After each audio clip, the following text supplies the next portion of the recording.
السلام علیکم دوستوں، امید ہے آپ سب لوگ خیر سے ہوں گے۔ بات کریں گے عمان میں کرونا کیسز کی۔ آج 22 اکتوبر 2020 جمعرات کے دن عمان میں 353 کرونا کیس رپورٹ ہوئے اور 10 مریض وفات پا چکے ہیں۔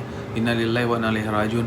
عمان میں کرونا کیسز کی کل تعداد 1,11,837 ہو چکی ہے، جبکہ صحت یاب ہونے والوں کی کل تعداد 97,949 ہے اور وفات پانے والوں کی کل تعداد 1,147 ہے، جبکہ پچھلے 24 گھنٹوں میں 62 مریضوں کو ہاسپٹل میں ایڈمٹ کیا گیا اور 486 مریض ابھی تک ہاسپٹل میں ہیں، جبکہ 202 مریض ابھی تک ICU میں ہیں۔ تمام دوست احباب جتنے بھی مریض ہیں، خواہ وہ کسی بھی مرض میں مبتلا ہوں، ان کے لیے ان کی صحتیابی کے لیے دعا کریں، اور جتنے بھی لوگ وفات پا چکے ہیں اللہ تعالیٰ ان کی مغفرت فرمائے، ان کے واقعین کو صبر و جمیل عطا کرے، سب کی خیر کے لیے، سب کی مغفرت کے لیے دعا کرتے رہیں۔ Now in English, dear all, today on 22 October, Oman report 353 COVID-19 cases and 10 deaths. Total cases in Oman reached 1,11,837, while total recoveries in Oman due to COVID-19 patients are 97,949.